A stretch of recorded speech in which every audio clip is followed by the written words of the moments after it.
Ladies and gentlemen, Ryan here, and my guest tonight is Scott Flash Norton. And we're talking because this came about on some of the wrestling guys posted that Mr. Norton was doing some possible interviews, and now you've got a book coming out. The book is called Strong Style, and you can pre-order it at scottflashnorton.com. Did I get all that right? You hit it right on the head, brother. Okay, man. Now I want to talk to you about a bunch of different things, but for those of us that are not, and I'm a huge mark, so I'm going to mark out the whole time we're talking, but let's talk about strong style. Strong style. What does that mean for the arm wrestlers in the room that don't really know the wrestling lingo? Well, okay. New Japan Pro Wrestling was the king of sports in Japan. And they went, the label was Strong Style. And what we mean, and what they mean, and what I did was, I was a 335-pound Tasmanian devil. I mean, you brought it. You didn't, it wasn't, scripted out like it is a little bit here. It's just more of a vicious, hardcore, meat potatoes kind of thing where you just, it's perfect for my style of pro wrestling. I mean, it's hard to explain if you don't, it's kind of like the real deal, you know what I'm saying? You know what? And I loved it. And I love watching, I knew about you from Over the Top. I saw you there on video, of course, because I wasn't very old back then. But I got my trainer that got me into it, told me the story about Scott Flash Norton pinning Cleve Dean and walking off the stage like, "Rah," and the people hanging off your arms. And it was one of the coolest stories I had ever heard at the time. But fast forward, I remember watching you in WCW as part of the NWO. And I will say, sir, that you are one of the few people that I ever watched Goldberg wrestle that I thought, you know what? I think he looks kind of human and a little bit small here. Bill's a live athlete, brother. I mean, that dude was dynamite. He was a hell of a guy to work in the ring. See, Bill got the strong style. He was an explosive athlete. He brought it, In the States, here, it's more entertainment. It's more of a glitz show. And over there, it's on. And, there's a lot of guys that don't like wrestling in Japan. When I went to Japan, it was perfect for me. It was right up my alley. It's exactly what I needed, and I excelled, That's awesome. And, I already pre-ordered the book. You know that, and I'm looking forward to seeing that because those kind of things are right up my alley. So I'm gonna tell you something. This book, it's amazing. Me, my wife, and Jeff Farmer were walking down the street in Japan about 10 years ago, and Jeff was NWO Sting, and I brought Tammy with me a lot to Japan. It was important that she came with me. I was there a lot. She'd do 3-week tours with me. And they kept telling me, yeah, you get ready, we got to start working on this book. I said, yeah, I ain't doing a book. And they started talking about some of the things I've done over the years with my arm wrestling, my pro wrestling. I've done some crazy crap with, I've wrestled a bear. I mean, I've done some stuff, and I was just really wasn't in on it. So anyways, we got a writer, and he's the greatest guy. He's one of my fans. He's pretty much has everything that I've ever done in pro wrestling. He's a huge fan, and he's got it all in chronological order. It's just unbelievable. So anyways, we do 3-hour talks on Wednesday night. And I remember doing the first interview with him, and when I got done talking, we finally hung the phone up. I just went, I'm the most boringest man on the planet Earth. This is going to be just terrible. So anyways,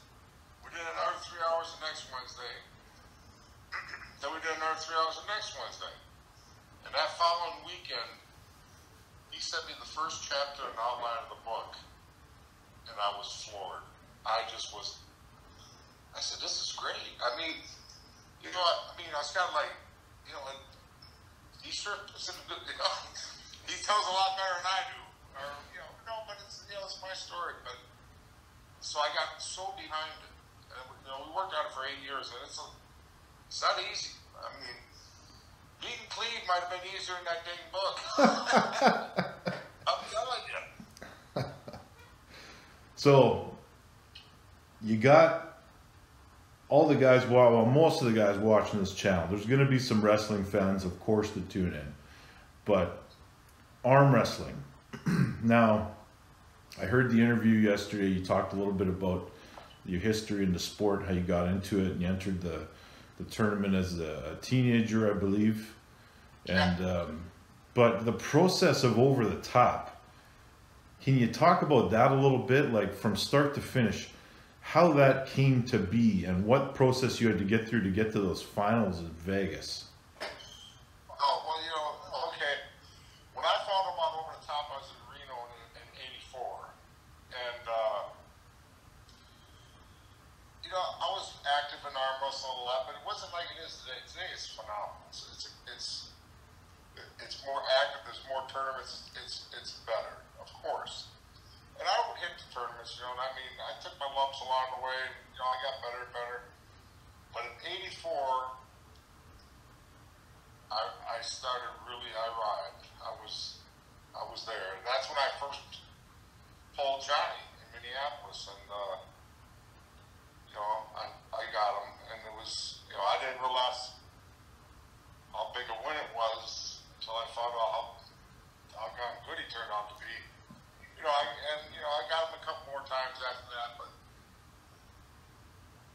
it was time. Either I was going to do this or not. And so I found out about the Over the Top tour from Marvin Cohn. I was going to, I can't remember, I think it's Tony Celeste was the promoter in Vegas. I'm not sure. Lori Cole would know, of course.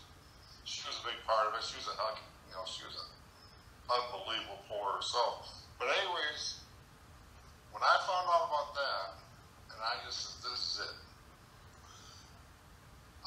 It's going to happen or it ain't. And I just spent darn near 2 years just dialed in on Cleve. And when I mean dialed in, I didn't work.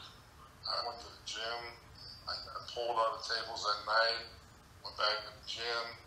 I had friends that would work day jobs, and I'd train at 10 o'clock in the morning, pull in the afternoon, and then when they're training at night, I'd go in there and work my forms. I'd just sit in the grip machine, and they'd walk by and sit and talk to me, so I'd do about 3 hours of gripping. It was crazy. I probably overdid it. I probably overtrained. I might have been, if I had any common sense. I was going with sheer power, sheer just absolute beast mode. I wasn't worried. I just knew that's the only way you could put the cleats. You just had to outpower them. So, and I went and did that. And it was a blast doing it. The training partners I had, and the time I spent. I look back at it and I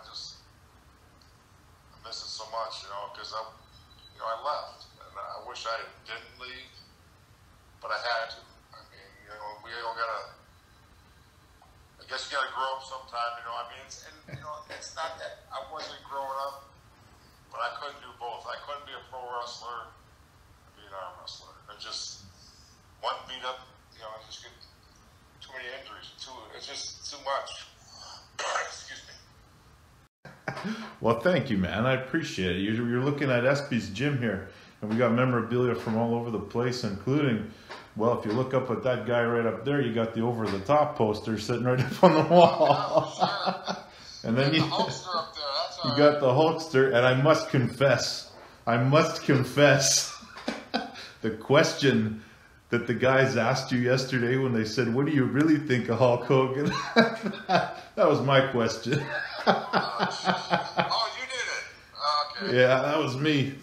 But, you know, it's fun to have a little shoot once in a while. Just another guy told me today, he said, ask him what he thinks of working for Condello.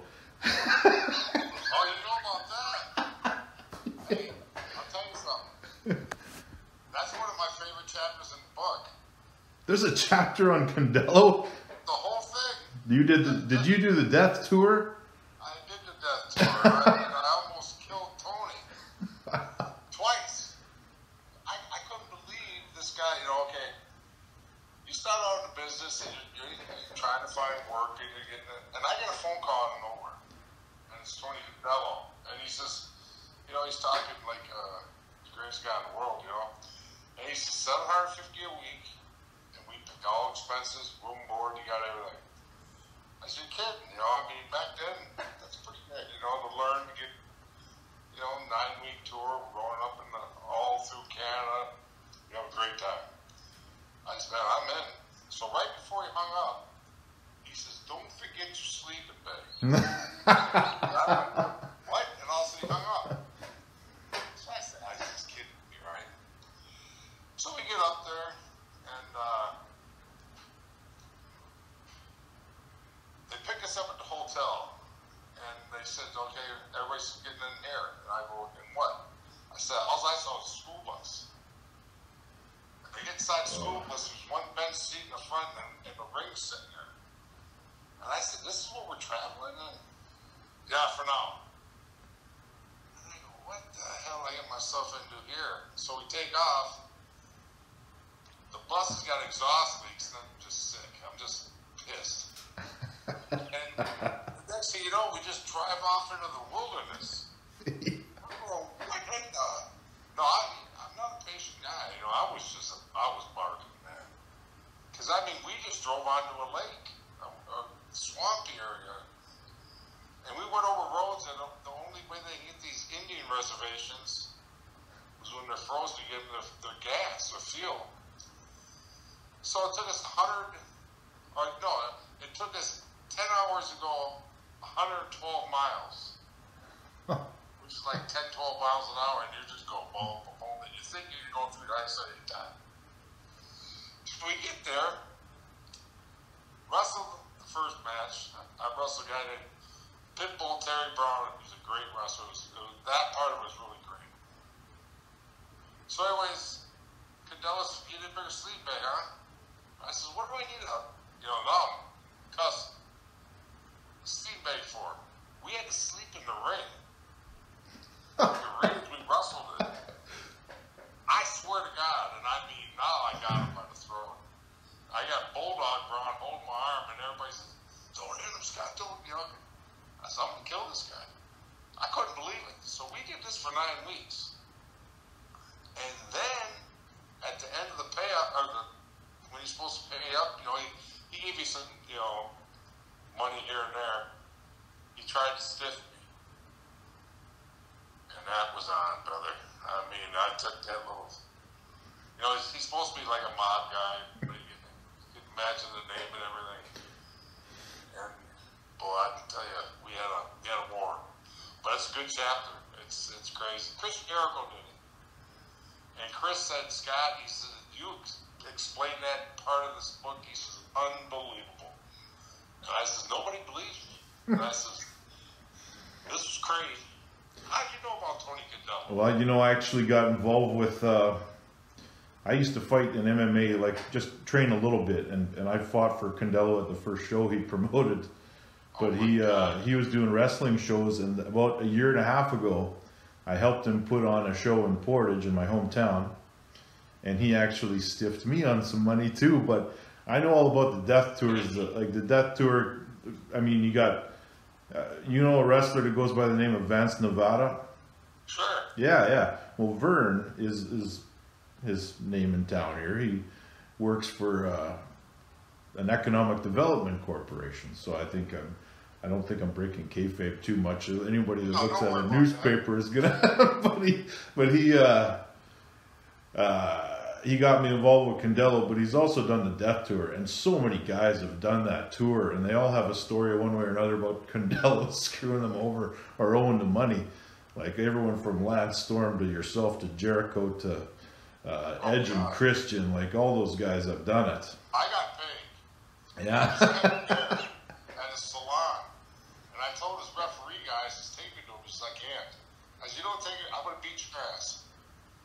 And he says, and I mean it. I told him, and I was nuts. I mean, we just went through something that was insane.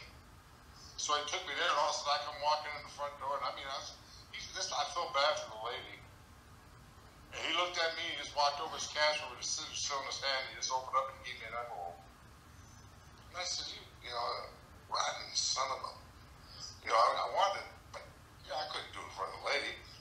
So anyways, I went up for Danny Warren, CW, Canadian Wrestling League. Hotshot Danny Duggan. Greatest guy in the world, man. I mean, what a promotion he's got going on there.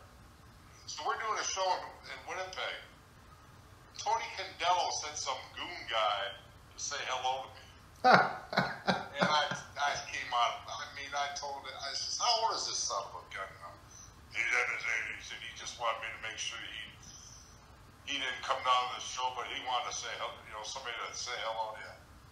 I just told him that, you know, don't do something to himself. God, I couldn't believe it. Yeah. The nerve of that guy. Yeah, I've been. I started to support Danny's shows a little bit, and he's doing a good tour. But Tony's trying to counter-program him a little bit, and it's not working very well. I know he is. Yeah. Danny's too sharp. Danny's a good kid. He does a good job. He does a great job, matter of fact. That's a diamond in the rough, that territory.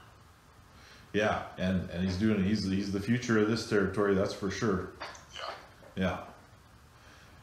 So tell me, like, we're talking lifts here. I mean, you talked about some of your best lifts, and correct me if I'm wrong, you said you used to work with like 150-pound dumbbell doing like full range bicep curls with them.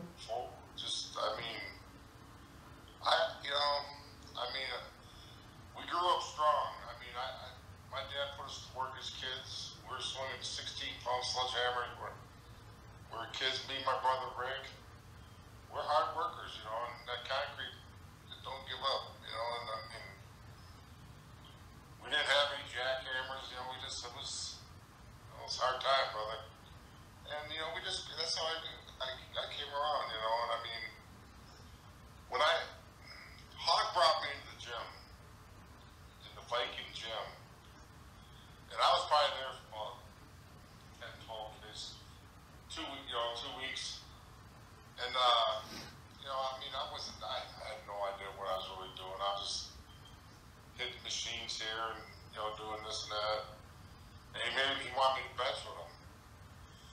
And, I put up 405. I looked like a guy rowing a boat, but I mean, it wasn't, you know what I mean? And that's with no gym training, you would put up 405. Yeah. Yeah, I don't know if people fully appreciate what that means. Because we're talking about like the top 1% to the top 1% of people ever can even achieve that weight, let alone walk in and do it. Yeah, you're a smart guy. I mean, you're too smart, but yeah. No, seriously, I mean, everything in the gym came easy to me. And, I mean, I was a natural. I mean, when I first started deadlifting, I was in the high sixes, like, immediately. Wow. And I mean, and that went up into the 8s. And it was easy. I mean, I was strong. And I just, you know, I had the tenets. Me and my wife were traveling one time in northern Minnesota, trying to help my little brother out. He lived up in Malacca, Minnesota. Anyways, I had thigh contusion. And I was dealing for some time off and on working in Japan. And just while we're driving, my jeans got so tight, my legs swelled so bad that we just went straight to an emergency room. And they're doing an ultrasound on my leg. They're worried as hell, man.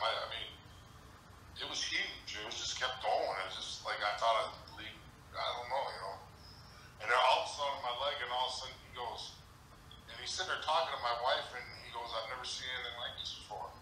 He said that my tendons were enormous. He says, "This isn't even normal." And I says, "I'm not worried about the size of my tendon right now. I'm worried about this thing, it was pain. So, I dealt with it for a long time. But I'm tendon strength was something I had. I mean, because I was a pretty darn good arm wrestler right out of the gate, I mean, I didn't know what the hell I was doing. But I mean, we did it a lot. When you're a kid, you don't know what the hell you're doing either. When you start getting on the table, when you start learning, after you get your ass kicked a couple times, you find out what you're doing. You know what I'm saying? And that's what happened to me. But I was strong. I mean, lifting in Japan, I was. Plus, we just, it was our mentality. We just, it was, you know what I'm talking about. I do know what you're talking about. And it's something that, when I see, expected myself, I surprised myself in the gym, but it just kept, going up and up and up. And, I was a real solid bencher. I mean, shoulder presses were off the chart. Just crazy. I mean, we do 315 for warm-ups, and I mean flat warm-ups. That's crazy. And, me and Robar Animal would do shoulders together, and he topped out right at 440, 425, and I got up close to 5, and it was just nuts. I mean, and we had these workouts. It was just, you went, and you never said, "Well, I'm gonna do 3 sets of this, I'm gonna do 3 sets of that, I'm gonna do 3 sets of this." I mean, we did it till we were just, gone. Yeah. And, you didn't have to do a whole bunch of secondary stuff. I mean, we used to do shoulder presses and dips till you puked, and you come out of it, you're just giant, and then you go do the shrugs and you're out of there. But, I didn't even know what a side lateral raise was. I never did them, and all that happy stuff, which I can't wait to get back to doing. I mean, later on in my life, wrestling and everything, I changed everything up. But we're just straight brute, straight power. Well, tell me about, you got, the lifts are crazy, but all the guys you ever ran into over the years, who are some of the absolute strongest guys? Now, I know you probably will say Cleve for arm wrestling, but even in pro wrestling, who are some of the guys that were exceptionally off the charts powerful? You used to be tag team partner with Hercules Hernandez. Now I assume he was a pretty powerful guy, but Herc was a beast. Herc was the dude was just insane. I mean, there's a lot of guys like that in business. Sky Diner was just unbelievable strength and speed. I look at athletic big men. The Giant was an athletic big man. I wrestled the Giant in Tokyo Dome. He did a kip up. Then he sat there and looked at me like an idiot. He was, I was supposed to give you a headbutt or something, right? Finally I had to just kick the shit out of me for a while. Part of my life. that's okay. Good, I know, but I don't like to do that. But but I mean, Ming was unbelievable strong. Oh God, I mean, there's so many guys. They're just, Ron Simmons, Steve Williams, Animal's a beast. Warlord. I mean, you can go on and on and on and on. In the arm wrestling, the strongest guy that his power that I never pulled him, but Dan Carr. You hear about what I was doing in the gym, so was Dan. A decade before me. He was a sit-down champion. So, from out east. And he's a monster, brother. I mean, a monster. And I mean, the stories I heard about Dan, do you know what I'm talking about? I've never, you know what? I kind of think of myself as a bit of a historian, but that's a name I don't recognize. Yeah, and to check into Dan, and you need to get him on the spot because this dude's for real. And I mean, he did all 4 or 5 minute matches on the sit down thing, which is brute strength, And of course, oh gosh, I mean, God, everybody's strong, But Virgil Arciero, when he was right, was amazing. The strength that he put on that table at 240 pounds was off the charts, brother. It was. I gave him one time like a freaking. I mean, I caught him off the top and just put him right on the pad, and I mean, it was that close, and it turned into a freaking come along jackhammer. It was just unbelievable. I mean, nobody's ever pushed back through me like that before, but I mean, yeah, I mean, it's a strong sport, we're all strong, Yeah. I mean, everybody goes to a different level, and there's a ton of them. There's a lot of guys, So when you're doing over the top, now you got a couple of different classes running. Then you got the truckers division. What do you think, let's say your super heavyweight class compares to the guys in the truckers division? Like, for example, you take Rick Zumwalt. You got any opinions on that? Rick was a good guy. I love Yeah. Rick. I mean, I had a lot of fun with Rick. If I had wrestled him that day, then he wouldn't have a chance. I mean, I told him so many times before that tournament, and that 3-month period before over the top. I mean, just dominated him. Ed Arnold, Ed got me twice. Ed Arnold's a beast.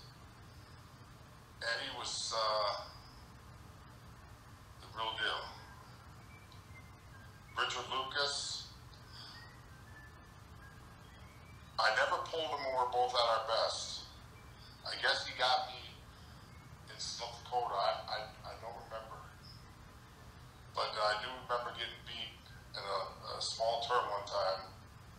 And I was like, God, but I was like on this roll where just nobody, and I got caught. And the guy that does all the grip contest, Woolite, kind of off, so bad with names sometimes, but he posted it, and it could have happened. But, and then, Johnny won it, right? Yeah. At that time, Johnny was so far back in the rearview mirror, it was unbelievable. Wow. I mean, and I will never disrespect John Brzezinski. Johnny did it for 30 years after I left. It's amazing what he's done. He's one of the best athletes, period. And still. Yeah, absolutely. Yeah. He's got an attitude. It's just, that guy. I mean, everybody says he just showed up. He works his ass off. You know he does. But it was just the way. I mean, he was beating everybody, right? And Yeah. I was just destroying Johnny. Yeah. And that's not disrespecting Johnny, because they might have stayed, and we'd have kept going here. At the level I was at, he chipped away at me like I did Cleve. And I mean, I'm not saying that I'd have lost him somewhere along the line.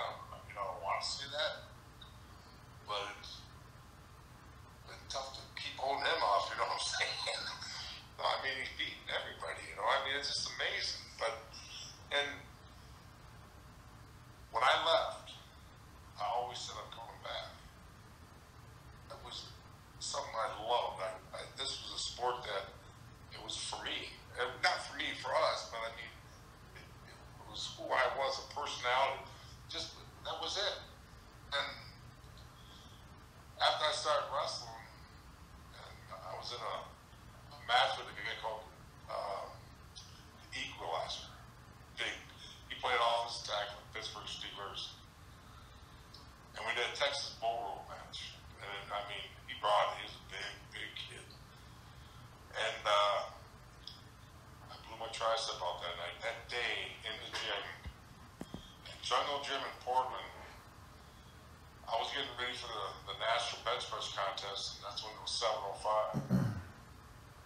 677 so easy, it was unbelievable. I mean, I went down pause, 3-second pause, and it was racket. And I said, man, this is going to happen. You know, I'm going to be, George Hill was writing me these beautiful letters. Could you imagine being the world arm wrestling champion, powerlifting? You know, and I'm just, everything's rolling straight. But I shouldn't have worked out that hard, knowing I got a match with a guy that wrestles wide open, and I blew my tricep out. And the first thing when it blew up, I said, my arm muscle's done. I said, God, it hurt, but I was hurt. Because I just said, you know, and I mean, I didn't know it was done, but I just said, God, why would I, you know, that bad of an injury in my tricep? And when I went to the doctor, and they said, you know, sewing jello up back then, you know, just, it's not like it is today. And that killed me. You know, I wanted to come back. And you know, I followed Johnny all the way through.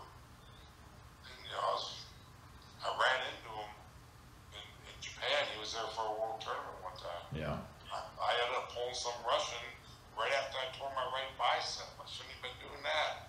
But I was supposed to do a photo op with this guy. Just a picture. I said, just a picture. You know, I was still a big man. I looked good. You know, I was 340, 350, you know. And, you know, he wouldn't do it. And he kept jumping at me, and all of a sudden, all these Japanese fans, you know, they want to, oh, Noto-san, you're going to beat this guy, you know. And I knocked him dead straight in the middle of the table. And, you know, Johnny said, you still got strength, Scott. And I said, yeah. But, you know, it was just the fact that, you know, the injuries I sustained. But I really wanted to. I mean it. I started training for it again. And, you know, I got all the, I mean, like what you're sitting in and all the gimmicks you got in there and all the all the stuff. I love it. You know, I got the wrist wrench. I got the top roll. I forgot, might have to start, you know, since I got these injuries, you know, try that a little bit. I was hell up there too, brother. Back in the day, I could wear you out on that. Oh, you know. But anyways, then, you know, I got the country crush, and I was starting, you know, I still could do heavy duty back, man. I could always pull. Yeah. But then my shoulders just started aching, and I mean bad. And to where, I mean, I'd sit up at night to sleep, and I went to orthopedic surgery, and he showed me the x-rays, and my shoulder was just like this cloud, just black. And he says, they're gone, brother.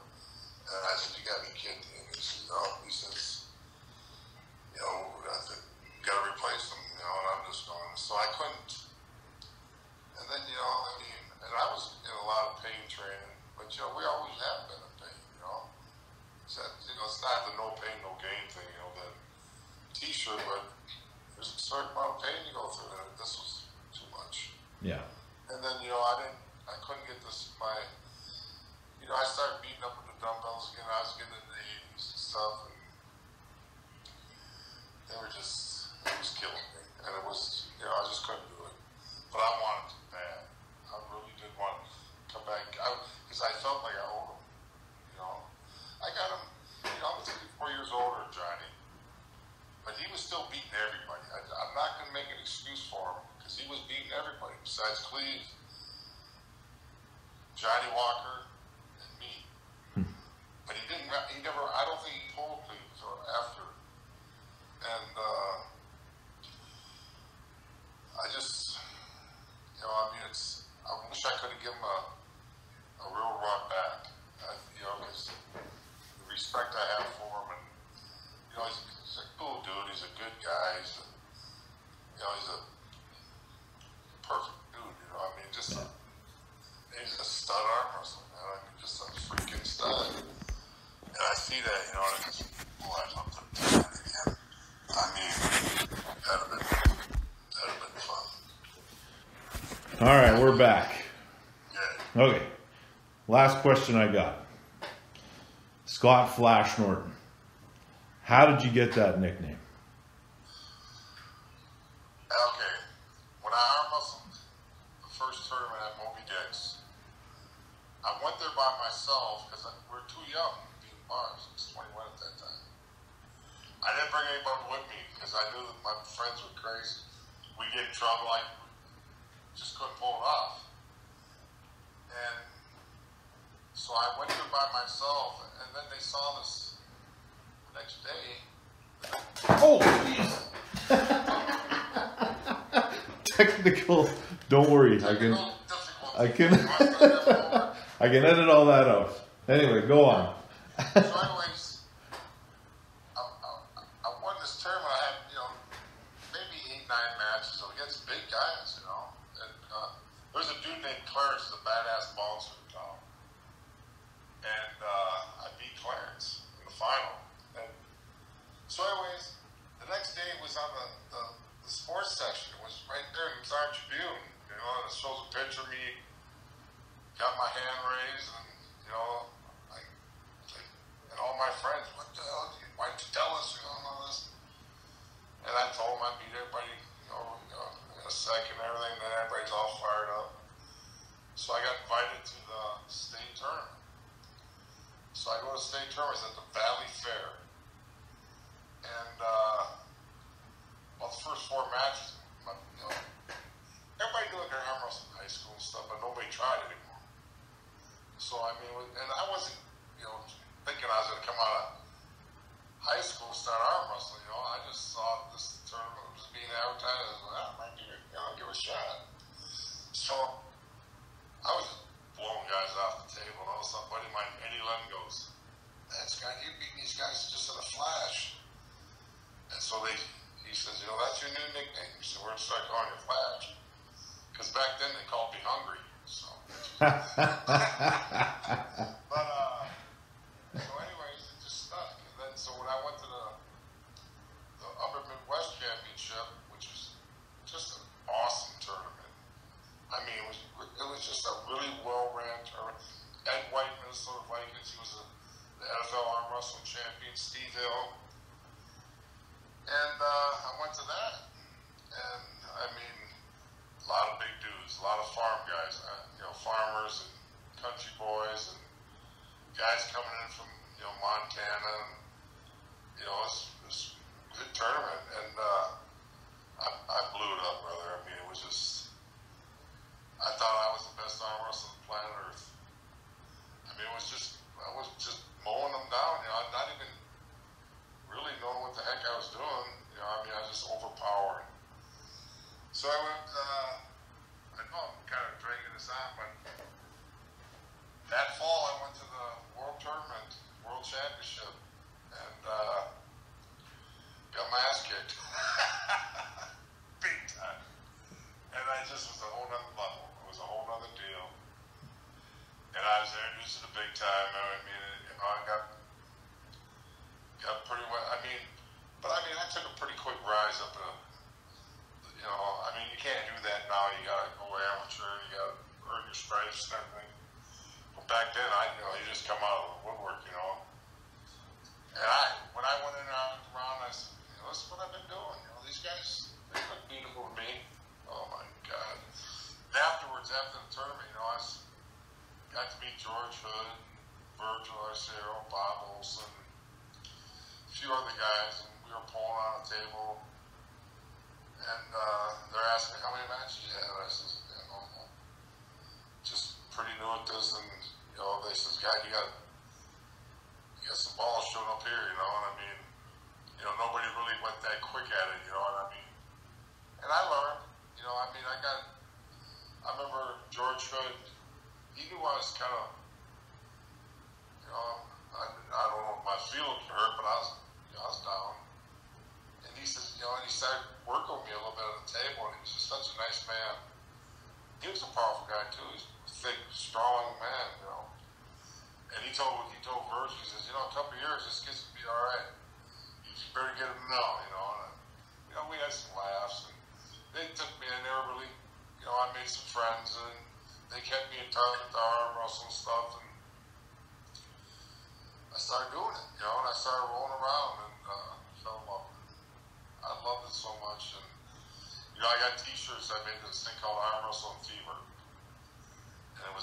I was locked up in the belly and all. And I mean, I just came out to all my friends. So everybody came with me. We had the fever, you know, and I mean, I was off. Next year at that state fair, I was lifting my left leg as high in the air as I could. And I'd make a noise like a monster. And when they said go, I'd stop my leg and just boom. And it was crazy. You know, I was just trying anything, you know. I mean, and, you know, I think about it now, I'm going, God, if somebody had seen that, there's video coming. You know, then I ran into a guy named Steve Lusby from Iowa, Ames, Iowa, little lightweight. And he entered every class in the state fair.